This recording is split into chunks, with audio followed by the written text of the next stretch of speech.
Kembali di Apa Kabar Indonesia Malam, saya tanya kepada Pak Taufan Damanik. Pak, sebenarnya kalau dari temuan Komnas HAM mungkin boleh disampaikan sedikit demi sedikit supaya masyarakat tidak banyak berasumsi yang bukan-bukan. Sebenarnya dari Komnas HAM ini sepakat tidak bahwa ini bukan murni peristiwa tembak-menembak, tapi memang ada dugaan pembunuhan berencana dengan bukti-bukti yang memang sudah dimiliki oleh kuasa hukum dan juga keluarga?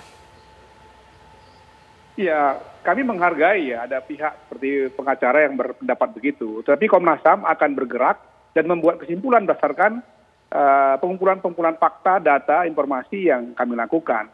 Untuk sementara ini yang sudah jelas ada orang meninggal karena mengalami luka-luka akibat tembakan.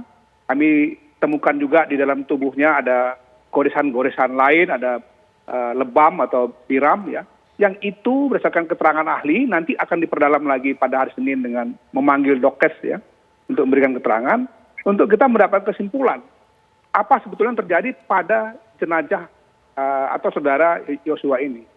Ya, baru setelah itu kita dalami lagi siapa yang melakukannya, dalam konteks apa, satu orang kah atau beberapa orang, karena kita juga mendapatkan informasi-informasi di seputar hari kejadian maupun beberapa waktu sebelum kejadian itu yang memang dia bisa menerangkan beberapa kemungkinan terjadinya peristiwa ini. Gitu. Tapi untuk membuat kesimpulan yang final mengenai apakah ini pelanggaran HAM atau tidak, apakah pembunuhan berencana atau tidak, saya kira bagi Komnas HAM yang memang bergerak berdasarkan pengumpulan data dan data itu masih terlalu pagi buat kami membuat kesimpulan. Jadi kami berharap masyarakat memang memahami bahwa untuk membuat satu kesimpulan tentang peristiwa ini itu membutuhkan waktu. Ya. Pak Taufan, tapi dari Komnas HAM sebenarnya ada temuan fakta baru tidak, Pak? Ya ada, saya katakan tadi pada hari kejadian informasi kita dapatkan pada waktu-waktu sebelum kejadian tanggal 8 itu kita mendapatkan informasi-informasi yang menurut kami juga ada kaitan dengan nanti bisa menjelaskan apa latar belakang dari peristiwa kenapa terjadi peristiwa ini itu. Tetapi sekali lagi saya katakan dia harus di cross check lagi. Informasi apa sih Pak Taufan? Apa yang terjadi kegiatan situasi atau kondisi dari korban ini atau saudara Yosua ini. Tapi kan sekali lagi itu kan baru satu pihak. Kita harus cross check lagi apakah informasi itu misalnya valid. Kalau valid berarti dia bisa menyimpulkan satu peristiwa tertentu yang terkait pada hari H gitu.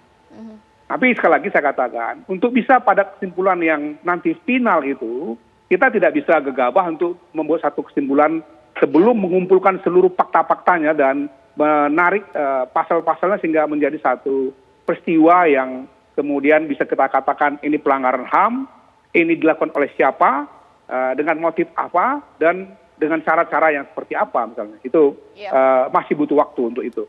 Mungkin saya ke Pak Benny Mamoto, ini memang menjadi pelik sehingga apakah wajar ketika masyarakat mungkin bertanya-tanya Pak Benny untuk institusi sehebat Polri membuka kasus yang seperti ini mungkin bukan pekerjaan yang rumit ya, bahkan hal yang lebih berat dari ini bisa diungkap.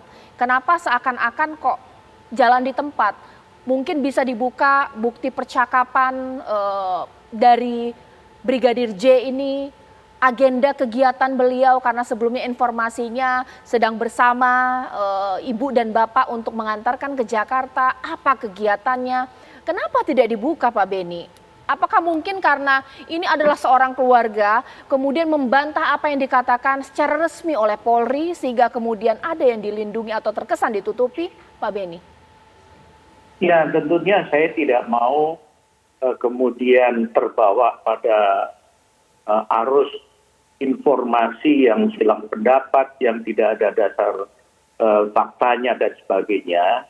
Tapi yang jelas dalam kasus ini, ada satu proses, kalau bicara cepat atau tidaknya, ada satu proses yang ditangani oleh Polres Jakarta Selatan. Nah ini ada satu proses yang karena penanganannya oleh level Polres, kemudian juga belum optimal dukungan dari Puslapor, Pusdokes, Inavis, dan sebagainya. Sehingga ketika kasus ini mendapat atensi, dan kemudian diputuskan ditarik ke Polda, maka seluruh kekuatan baru diturunkan. Nah inilah ada jeda waktu yang kemudian masyarakat menilai ini lambat. Tetapi saat ini sudah ada tim khusus yang dibentuk oleh Bapak Kapolri, di mana tim ini tugasnya cukup luas ya. Di satu sisi mendalami hasil penyidikan yang sudah dilakukan oleh pihak Polres, namun juga sekaligus mendalami tindakan-tindakan apa yang dilakukan oleh petugas ketika mengantar jenazah, menyerahkan ke keluarga, kemudian ada hal-hal yang oleh keluarga diprotes, keberatan, dan sebagainya. Ini juga didalami. Oleh sebab itu, tim khusus ini secara komprehensif di satu sisi mengevaluasi tentang tindakan petugas, tapi di sisi lain mendalami apakah penyidikan ini sudah sesuai dengan ketentuan, apakah penyidikan ini sudah mendalam. Nah, saat ini kita semua menunggu hasil dari pemeriksaan puslapor, Nafis, dan Pusdokes. Inilah pendekatan scientific crime investigation yang nantinya akan memperkuat ataupun mungkin membantah seandainya ada keterangan saksi yang tidak sesuai. Ini yang perlu kita tunggu sama-sama. Oke, mungkin saya ke kuasa hukum di sini, Mas Febrian. Sebenarnya kalaulah dari kuasa hukum mengatakan bahwa ada dugaan pembunuhan berencana, siapa yang kemudian melakukannya? Siapa yang terfikirkan oleh kuasa hukum bahwa ia merupakan otak dari pembunuhan berencana? Baik, Baradae? Apakah Baradae pernah bertemu kah? Seperti apa? Baik, Caca. Terkait bukti-bukti mungkin juga sudah diketahui dan sudah diterima oleh Bapak Kompolnas, Pak Beni Mamoto. Waktu tanggal 20 kita di ruang bersama, ketua kami memaparkan apa yang menjadi dasar kami melakukan pelaporan dugaan tindak pidana pembunuhan berencana. Sifatnya lidik dan kami juga menghormati prosesi daripada yang dilakukan oleh tim khusus yang dibentuk oleh Kapolri. Namun awalnya kami sangat menyayangkan. Menyayangkan kenapa? Karena ada moto yaitu presisi dari Pak Kapolri. Isu yang bergulir pada awalnya adalah tembak-menembak. Kemudian ada isu kembali adalah karena pelecehan seksual. Nah, itu disampaikan langsung oleh Karopenmas waktu itu. Menurut hemat kami, apakah tidak ada rasa empati waktu itu? Bahwa keluarga ini sedang berduka. Ditambah lagi tidak boleh waktu itu keluarga melihat kondisi daripada korban dengan alasan bermacam-macam. Kemudian kami mendapatkan bukti-bukti tersebut sebagai bukti permulaan menurut kami yang kami kemudian himpun bersama dengan ketua tim dan yang lainnya adalah ada bekas luka yang tidak sesuai dengan apa yang disampaikan oleh Polri pada awalnya. Kemudian setelah kami melakukan pelaporan, kami juga mengapresiasi adanya pergerakan yang lumayan signifikan ya, tindakan daripada Polri ini. Ada progres dalam artian katanya ada ketemu juga CCTV dan kemudian juga sekarang sudah naik kepada penyidikan dan ada juga pihak-pihak terkait yang Pak Kapolri mengaktifkan untuk sementara ini. Kami menghormati semua. Kami tidak menyimpulkan tentang siapa-siapa, tidak. Yang jelas adalah sudah ada korban jiwa di sini. Kenapa tidak langsung dilakukan olah TKP? Kenapa tidak langsung mengamankan orang-orang yang ada di situ? Karena ini menjadi perhatian publik besar. Kenapa saya katakan begitu? Karena diduga terjadi adalah di rumah dinas. Yang tentunya rumah dinas tersebut safety-nya lebih lagi dari rumah-rumah orang-orang biasa gitu. Dan sangat janggal buat kami statement-statement awal daripada Polri. Ya, baik.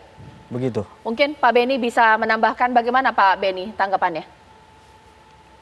Ya, tentunya memang melihat proses ini awalnya ditangani oleh Polres, ini akan tidak maksimal bila dibandingkan ditangani oleh Polda ataupun Bareskrim. Sehingga banyak hal memang publik mempertanyakan. Kami pun juga sama. Kami juga ketika turun ke Polres juga mempertanyakan hal-hal seperti yang dipertanyakan oleh publik. Nah, sehingga ketika kasus ini ditarik ke Polda, ini kita yakini bahwa penanganannya akan lebih maksimal, kekuatannya akan lebih banyak yang nanti menangani, kemudian juga sambil menunggu hasil pemeriksaan secara laboratoris, termasuk temuan CCTV di beberapa titik, ini juga akan membantu nanti melihat pergerakan pihak-pihak terkait, kemudian juga apa yang aktivitas dilakukan, termasuk juga tentunya alibi.